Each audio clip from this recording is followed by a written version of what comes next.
Coaches, welcome to 2022 girls basketball season. Thank you for coaching and thank you for being with us this afternoon. We're going to go over quite a few rules for each age group, but I want to cover some preliminary remarks before we get into some rules.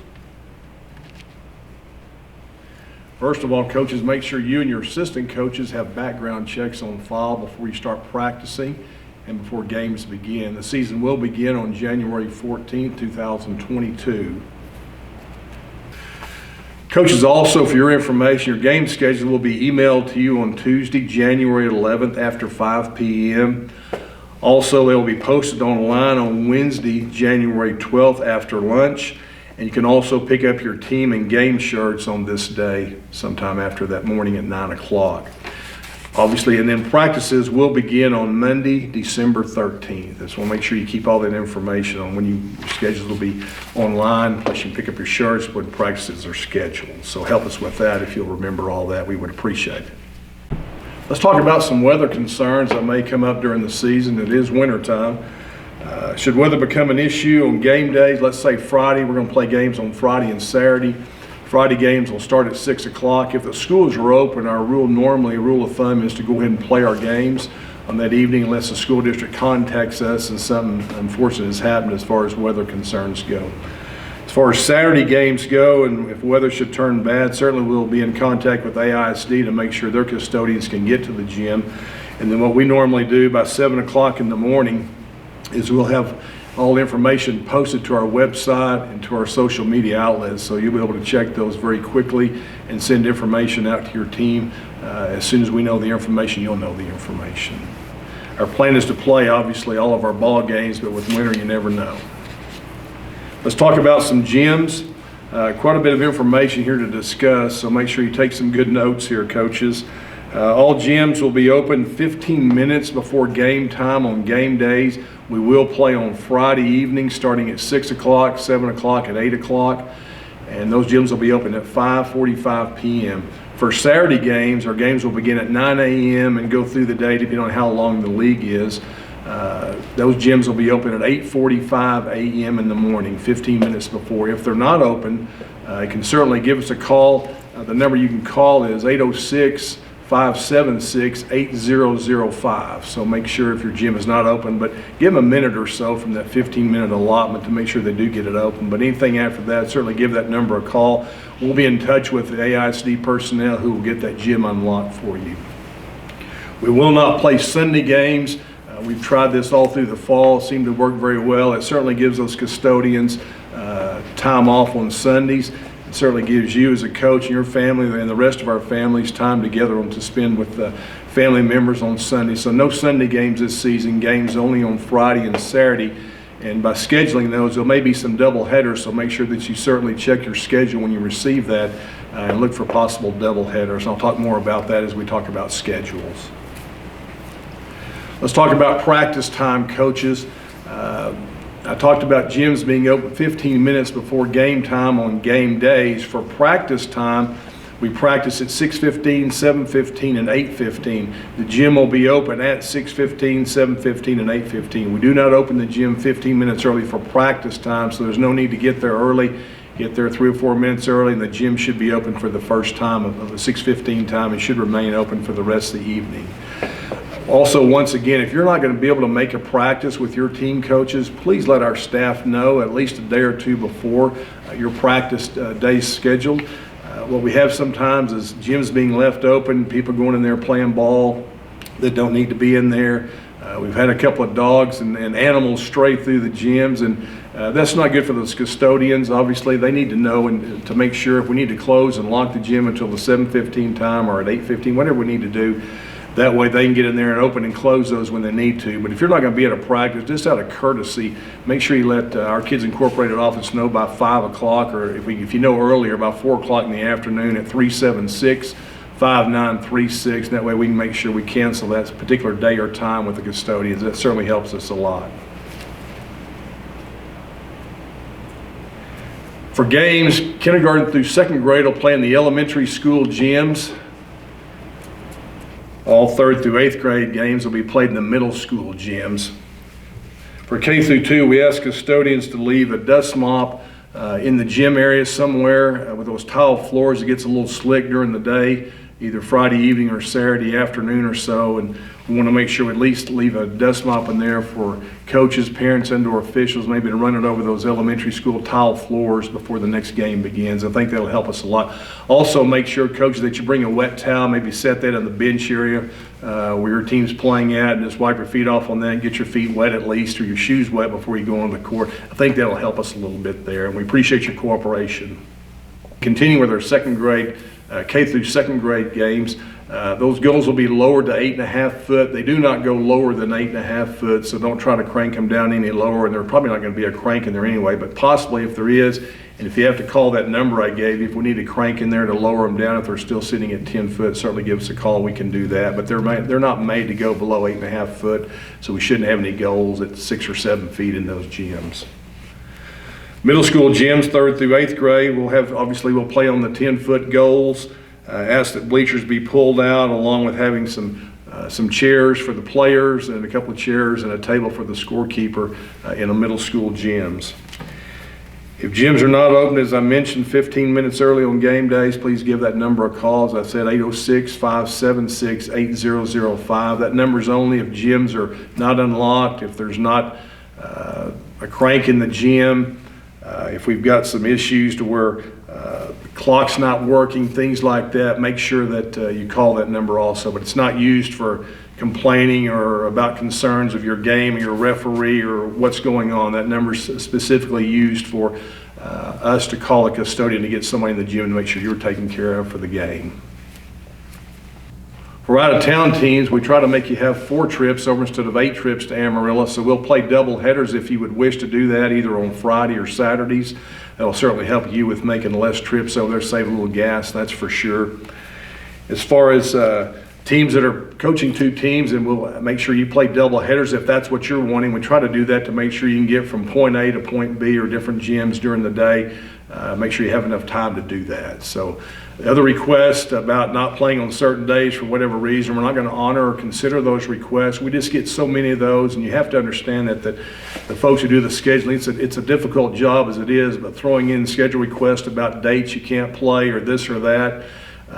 We've had our calendar out since the summertime, so you certainly know our season dates.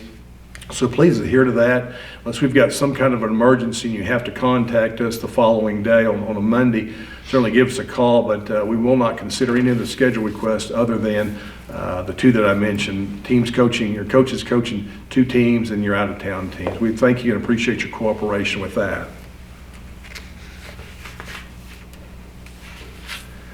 Coach, let's talk a little about sportsmanship and code of conduct, your conduct as a coach, your parents' conduct, and also your players' conduct. What I'll do is I'm going to just use standard approach here. Let's just use good common sense. How about that? That's a good 2 words to use. Common sense is the best approach. If you get mad at the other coach or a fan gets mad at another fan, it happens occasionally.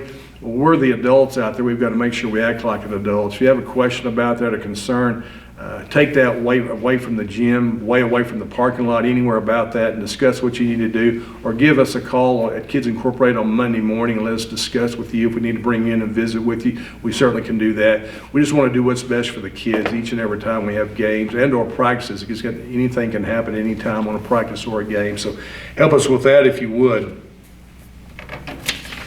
I'll read you a little bit here about code of conduct. Obviously, coaches, no profane, obscene, abusive, degrading language in the presence of anyone attending a ball game. That includes from you, a parent, even a child on your team. Do not handle a child in an aggressive, abusive manner. Certainly do not do that. Any act of violence may result in a head coach or assistant coach or a player or parent being suspended indefinitely, and we'll talk about that on the Monday morning should something like that happen. I hope and pray nothing like that does happen in any of our ball games. Accept the decision from the game official as final. They're not going to be perfect out there, coaches. You know it and I know it, and you're not perfect as a coach. We're going to make mistakes out there as referees. We'll do the best we can to give your kids and teams the best game we possibly can, just as you are the coach. And certainly get with your parents about that. You know, yelling profanity or yelling at a kid on the floor, because they made a mistake. We get it, we all make mistakes, but please have that parent meeting and make sure your parents understand that we will not tolerate anything from any parents in the stands or anything as far as activity that's not good on the bench from our coaches or assistant coaches. And certainly, if we've got to visit with our kids about some things that are happening, certainly have that quick visit with your kids and make sure they understand the meaning of sportsmanship. And I think we'll have a great season. Look forward to it. What I'm going to do is talk to the coaches in 3 different groups. I'm going to visit with our 4th through 8th grade coaches, and then I'll talk to our 3rd grade coaches, then I'll talk to our kindergarten through 2nd grade coaches.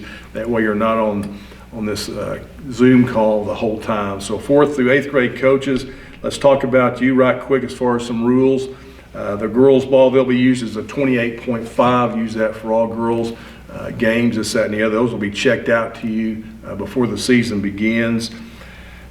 Make sure that we don't have any jewelry on coaches. Your team that has no jewelry, earrings, hair clips, this, that, and the other. Make sure we're clear of that. And these are just safety issues to make sure, obviously, that we're wearing the assigned Kids Incorporated shirt also. Game rules, let's talk a little bit about those. We're going to play 2 16-minute halves with a running clock, which basically is a 32-minute game. Be a regulation clock in the last 2 minutes of the second half. Now, at the halfway point of the second half, which will be at 8 minutes, if one team's ahead by 20 or more points, we will not have a regulation clock. We'll just continue the game and the clock will run. That's too big a lead to make it stop and start on things like that. All players must play a minimum of 16 minutes per game, so that's basically half the game. One parent from each team will need to sit at the table to track substitutions, certainly keep score. There will be a clock there that you'll be able to track with, and make sure you keep the score on the board. If something's not working with that clock, as I mentioned earlier, make sure you give us a call at the number I gave you, see if we can get that clock working. If not, our officials will use the stopwatch or watch that they have to keep control and time of the game. All games should start within 5 minutes after the hour and must end prior to or on the hour. A game will be considered a forfeit if one or both teams are not present 5 minutes after the game is scheduled to begin. Now, our referees will be a little lenient there and give you a couple of minutes here and there, but we're trying to stay on schedule and make sure that we have enough time to complete those games and we're not overextending games or run into the next game or the next hour. Help us with that. 1 minute break will be between quarters. A halftime will be 3 minutes, coaches. Each team will be allowed 3 30-second timeouts per game. As I mentioned earlier, the goal is set at 10 feet for 4th through 8th grade. Lane violation is 3 seconds. You'll hear the referee say it periodically, make sure you get out of the lane, but make sure you understand 3 seconds in the lane. A player in the ball in the backcourt is given 10 seconds to bring the ball up across half court. Teams leading by 20 or more points, obviously there'll be no pressing in the backcourt, so keep that in mind. Teams may play man-to-man or zone defense in the 4th through 8th grade. It's just regular basketball, coaches. If needed, there will be a 1 3-minute overtime period with a running clock. Each team will be allowed 1 30-second timeout in overtime. Unused timeouts cannot be carried over to overtime. If the score remains tied after overtime, sudden death will be used. In sudden death, each team picks 5 legal players to shoot 1 free throw each. The team that makes the most free throws out of the 5 is the winner. If the game is still tied after sudden death, the game will remain a tie and the game will be over. Obviously, we're going to start the game with a jump ball, opening tip. Possession arrow will be kept after the jump ball and will alternate from one team to another. You'll be provided with an arrow which will flip both sides, and the other's a cardboard arrow which will flip, as I mentioned, one side or the other, so make sure you keep that with you. Make copies of that if you need to. If you need some more of those, come by our office and make sure you pick up one. Scorekeepers are responsible for telling the referees which team receives the ball, so it's important that they keep track of possessions and what's going on there. The recommended system is to use the initial team who had the last possession. Example, if one team is red and the other team is blue and the red team receives the tip, mark R down for at the top of the score sheet. The blue team or the B team, so to speak, mark a blue if they receive the ball, the next jump ball. Do not write down the initial until the team has thrown the ball in and it has been touched by somebody. Just don't automatically flip the arrow. Make sure we throw the ball in, it's been touched by somebody. That way we don't have a mistake on whose possession it actually is. Fouls, a player should raise their hand for committing a foul and turn their back to the scorekeeper and score table for the number identification. 5 personal fouls on a player per game will result in disqualification of that player for the rest of that particular ball game. A technical foul against a player will also be considered a personal foul. Technical fouls against a non-player result in the opposing team receiving 2 shots of the ball out of bounds. But we're trying to stay away from those technical fouls. I know kids get fired up and upset, and obviously coaches do at times too, but want to stay away from those. Those technical fouls can be harmful to everybody on the floor there. 2 non-technical fouls result in the coach and or parent leaving the game, be suspended for the next 2 games. So make sure you take care of that with yourself and your parents, coaches. Assistant coach receives a technical foul. They must leave the bench area. The technical foul will be marked against the head coach. 2 technical fouls on a player will result in her being ejected from the game, not be allowed to play in the next 2 games, depending on the situation. Technical fouls will be called if coaches, assistant coaches, or parents are on the court while play is going on. A second warning for either an illegal offense or defense will result in a technical foul. But as I said, it's regular basketball. Foul shots, coaches will shoot if fouled in the act of shooting. Obviously, the clock will stop when we shoot free throws. Players will shoot from the free throw line. Players will not shoot common fouls until the 7th foul per team. Per half, shoot 1 and 1 on the 7th and 2 shots on the 10th foul, which is a double bonus situation there. As I mentioned, the clock will stop on all 3 free throws throughout the ball game. Hopefully not any questions. Coaches, if you do have questions 4 through 8, certainly give our office a call. We'd be more than happy to cover the rules with you, but everything will be in your packets that you'll pick up. Should be able to go through those. But if you have a certain question, a specific item I did not cover, certainly give us a call at Kids Incorporated. Be more than happy to cover the rules or that particular rule with you. 4th through 8th grade coaches, we appreciate you coaching. Certainly, as I mentioned a while ago, make sure you and your assistant coaches, whoever's on the bench with you, have a background check. And just remember, coaches on the bench, you can have a head coach, which is yourself, and 1 assistant coach. You can't have 3 or 4 coaches on there. You need 1 coach and an assistant if you choose to have an assistant. And at the same time during the ball game, 1 coach should be standing up, talking to the players. The other coach must remain seated, vice versa. If assistant coach wants to stand up, head coach must sit down. We can't have 2 coaches standing up and yelling instructions or whatever they're doing at the same time. So help us with that throughout the season. Our officials will remind you of that also as the season begins. 4th through 8th grade coaches, we appreciate you coaching with us, as I mentioned. Have a great season. I want to visit with our 3rd grade coaches, which will change a little bit from what I just talked about with the 4th through 8th. But if you'll listen to me a little bit on those rules, it won't take very long to cover those. Same situation with our 4th through 8th coaches, 3rd grade coaches. We'll use a 28.5 ball, size ball for all games that will be played. Obviously, must have our shirt tails tucked in. Jewelry, hair accessories not permitted, as I mentioned a while ago, and also hard or plaster cast will not be allowed for any player to play on. That's just a safety issue for everybody involved there. Also, a reminder to coaches, let your players know, please not dribble. And I meant to mention this in our last with our 4th through 8. Make sure you don't dribble in the hallway or the foyers of those middle school gyms. A lot of them have glass doors and panels and things standing there. We don't want to break anything in there. So help us make sure of that. Just make sure you're dribbling outside. If you need to practice your dribble or whatever you need to do, make sure that's all done outside before you get in the gym. And then once you're in the gym, obviously everything's good to go there. 3rd grade coaches, 2 16-minute halves with a running clock, regulation clock the last 2 minutes of the game. At the halfway point for our 3rd grade, which is an 8-minute half, which is 16 minutes, half of that 16 minutes. If one team's ahead by 15 points or more, there will be no regulation clock in the last 2 minutes of the second half, so make sure you adhere to that. All players must play a minimum of 16 minutes per game, coaches. 1 parent from each team will sit at the table to track substitution and keep score. Halftime is obviously 3 minutes. 1 minute break allowed between quarters. Each team will have 3 30-second timeouts per game. The goal is set at 10 foot, whereas the last few years in K through 2 3rd graders, you've been sitting at 8.5 foot. This will be the year you move up to 10 foot. Lane violation is 5 seconds, not 3 seconds like it is for the 4th through 8th grade. Player with the ball in the backcourt is given 10 seconds to bring the ball across the half-court line. There will be no overtime in 3rd grade, so remember that. The score at the end of regulation is the final score, and that includes a tie ball game. No pressing is allowed in the 3rd grade. The defense must begin guarding their person at half court. Let's give them a few feet to get across half court, not just stop them right there at the half court line. Make sure we pick up somebody. Everything is man-to-man defense. In third grade, there's no zone defense allowed. Kind of like K through 2, it's all man-to-man, half court. Make sure you adhere to those rules. As I mentioned, no zone defense is allowed. Obviously, screens and picks are allowed in the third grade, just like regular basketball.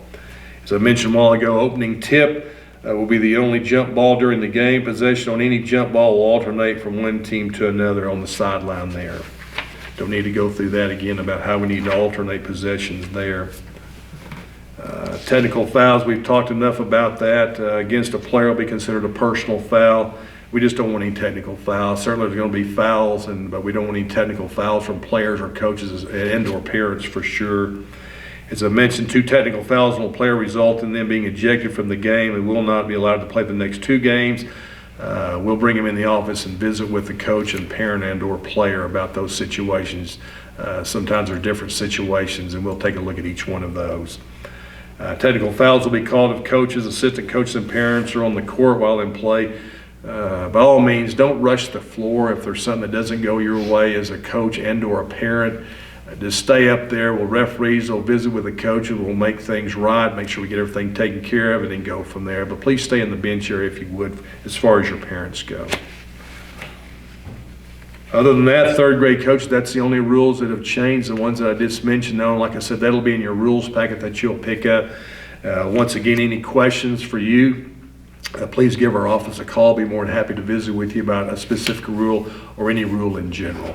Coaches in the third grade, we appreciate you coaching. Once again, make sure you have a background check. Make sure your assistant coaches have background checks. If you're working with kids in practices, obviously the games, everybody needs a background check who's going to be on the bench with those players. And as I mentioned, 4th through 8th grade, want to make sure that if you have 2 coaches, great. 1 coach up, 1 coach down, but not more than 2 coaches or anybody on the bench area. Thank you, coaches in third grade. We appreciate you coaching with us this season. Let's talk with our kindergarten through 2nd grade coaches. A little bit more information to cover here. I think it'll be a fun season for you if you've never tried basketball or coached basketball, or your players haven't played basketball. I certainly think they'll enjoy it, though, that's for sure. Certainly a good experience for them. But let me cover quite a few things here. If you'll pay attention to this and any questions you might have, make sure you give us a call, and we'll see what we can do for you. Junior ball will be used for our K through 2 for the girls. It's a 27.5. Once again, players must wear the assigned Kids Incorporated t-shirt, which must be tucked in. Jewelry or hair accessories of any kind are not permitted with the exception of plain bobby pins. Those will be allowed. Hard or plaster cast are not permitted, and that's just a safety issue for the player playing and also the players that they're playing against. Certainly adhere to that rule. Game will consist of 4 10-minute quarters. The quarters will be broken into 5 periods for playing time issues. Basically, you're going to play 8 5-minute periods, okay? Make sure you understand that. 8 5-minute periods for playing time. There's not a timeout for any coaches in the K through 2nd league. The clock will stop on an official's ruling, whether it be an injury or something goes wrong in the game, then he'll stop the clock, but the clock does not stop. What we'll do, a 1-minute break will be allowed between quarters, which basically is a sub period. But let me talk about this real quick if you'll understand this. All players must play 2 5-minute uninterrupted periods per half. A total of 10 minutes per half, or basically you're going to play half the game, coaches. So you're going to play 20 minutes out of the 40 minutes of the game. Make sure you understand that. But back to this real quick. We're going to break the game down into 8 5-minute periods. What we'll do is, coaches, you'll set your first 5 on the floor, each team. They'll turn around and each player will find which number they're going to guard on the team. The other team will turn around. Your team will figure out which number you're going to guard, which is on the back of the shirt. It doesn't always work that way. You're guarding the same person, the same person's guarding you. So take a look at it. The same person that you're guarding may not guard you, but you don't worry about that. You just remember who you're supposed to be guarding, and I think that'll be a lot easier for you to remember that, though. But at the 4-minute and 30-second mark, our referees will blow the whistle. They'll ask coaches for subs at that time. It'll take us 30 or 40 seconds to get subs in. Coaches, it would be a great idea to have your players ready to go, those who are going to sub in and need to sub in. And once again, we'll do the same thing. decide which players we're going to guard on each team, and then we'll begin play on that second 5-minute period. So basically there's two 5-minute periods per quarter, 4 per half, 8 per game. That's how it will work. But please do not try to call a timeout, because the clock does not stop in K through 2. You'd be surprised how many coaches call a timeout, but there's no timeout. We put the 4 minutes and 30 seconds on there because that'll give you a chance on your end, since we don't have a timeout, to get kids in. In the next 4 minutes and 30 seconds, it basically evens out for the other teams. You're still subbing at the same time, but make sure that you do that. And our referees will remind you of that at 4 minutes and 30 seconds.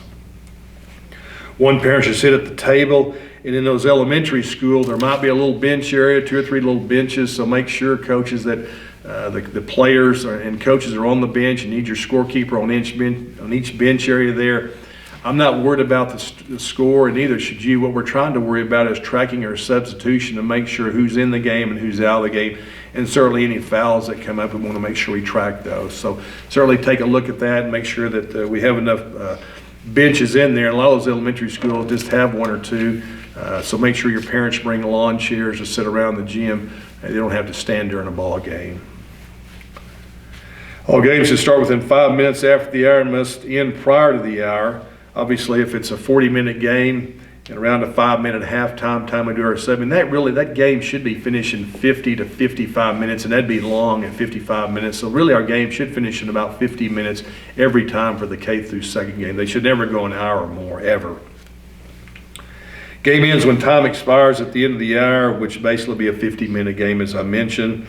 Referee will keep the official time, since we do not have official scoreboards in the elementary schools. The clock will run at all time except for the official's timeout, which, as I mentioned, and also free throws. If we have to shoot free throws, the clock will stop at that time. There's no 3-point line. Lane violation is 5 seconds. You'll hear our referees say 100 times a game, get out of the lane, get out of the lane, get out of the lane. And it's just helping you, coach, to remind them. Not going to call a whole lot of lane violations at that age group. They're just trying to learn where we need to be and what they need to do. But you will hear our referees say a lot as a player's bringing a ball up court. And I'm just mentioning here, a player with the ball in the backcourt is given 10 seconds to bring the ball across half-court line. They're going to work with you on that. They're going to be constantly talking to the dribbler to keep her dribble, keep her dribble, keep her dribble. And then when they stop to pass, they've got to make sure they pass. Coach, your job is to make sure your kids are spread out. However you set up an offense, whether it be too low and too high on the elbow, however you do that, coach, make sure that everybody's not running to the ball, because once they bring their man to the ball, because it's man-to-man, then we're going to have 9 people on 1. So do the best you can to continue to teach and spread yourselves out a little bit. That way the defenders have to stay with your offensive players, and obviously the ball handler is going to have a man on him or a girl on her. I keep saying him. We're playing girls basketball. I've got to remember that. We're finishing up our boys basketball season here in the next couple of weeks or so. So help us with that. Teams are required to play man-to-man defense. It is illegal for an offense to run a clear out so that one-on-one situation or isolation players can take place. So in other words, coaches, don't spread your offensive players when they're down low to the sidelines and have your point guard bring it straight up the middle going one-on-one. That's an isolation play. We don't allow that. Or if a team moves all their players to one side or the other and lets it clear out where the ball handler can take on that one player, we don't allow that in K through 2, okay? So you adhere to those rules. We certainly would appreciate that. They're going to warn you the first time. And then the second event will be a technical foul. We're going to stay away from technical fouls in our K through 2 league. Coaches, just help us out and just play by our rules that we've had set forth for K through 2. But very seldom we're going to throw a technical foul unless a coach just goes absolutely nutty on the sideline there, or a parent, and we have to do something. But that's few and far between, especially for this particular age group. Talked about earlier in the last 2 groups with 3rd and 4th through 8th. Certainly the opening tip will be the only jump ball during the game. Possession on any jump ball will alternate from team to team. Fouls, we do have fouls. We ask our officials to really hone in on that, because we don't want a football game to take place at a basketball game, but when you've got that many little ones in a K through 2 running around the ball, Sometimes you're going to have some physical bumping here and there. Certainly a lot of it's incidental. We do want to make sure you're teaching your kids not to grab and reach around and push and shove and trip players. Just as we want to make sure our officials know that. We've been meeting with our officials for weeks now during our boys season, and we'll continue throughout the girls basketball season. Just make sure we're going to have some fouls. There's no doubt about that. Certainly a hack or anything on the shooting is going to be a shooting foul. What we'll do on free throws, coaches, the free throw, the shooter will move in 2 tile lengths, which is basically 24 inches from the free throw line. We're going to give them that much to try to make that free throw, okay? Technical fouls, I mentioned, we don't want any of those. Hopefully won't happen. If we do have to foul a player out, certainly that's not what we want to do. We're going to be fairly lenient, but if you've got some kids and they're all going to be physical, for the most part, want to do what's best and try real hard out there. But our referees will do the best they can to warn a coach, let a coach know that, hey, I've worn number 4 a couple of times. Boy, she's pretty aggressive out here. Can we make sure, try not to push and shove? Well, the last thing we want to do is foul anybody out of a ball game. The last thing also we want to do is we don't want to stop a game because something crazy is going on in the gym there. Our job is to complete the games and play the time allotted and for the payments your parents have paid to play in this particular league. Foul shots, as I mentioned, we'll shoot foul in the act of shooting. Players shooting free throws, as I mentioned, will move 24 inches in. Players will not shoot common fouls until the 7th foul per team per half, as I mentioned in the older groups. We'll shoot 1 and 1 on the 7th and 2 shots on the 10th foul. Should we get that many fouls? I hope we don't. We're going to give a lot of warnings out there, coaches, as the season moves forward. They'll get a little bit better at this, but I know you'll do a great job of coaching those kids, teaching them basics and fundamentals. It's not junior high ball yet. It's not high school ball. It's not collegiate ball. It's not the pros out here. It's K through 2nd. So, coaches, I just ask that you be very humble and very, very patient with these kids because it'll humble you. I promise you, it'll put you in a place in a hurry because they're not going to play as well as you want them to and as good as you want to, even though you practice and practice. There's going to be plenty of mistakes made out there, but we've got you as a coach because you know what you're doing. You handle yourself professionally out there, and most of all, you're going to be a good teacher of fundamentals and mechanics to those young kids, and they're going to need your guidance, I can assure you. Their parents can certainly help at home. You want some help at home, but you'll be the guiding influence at practice and during the game. And so my hat's off to you for coaching this age level for sure. We appreciate you coaching with us. Any questions, certainly give Kids Incorporated a call, and make sure we have a good season. And we'll see you guys on the court.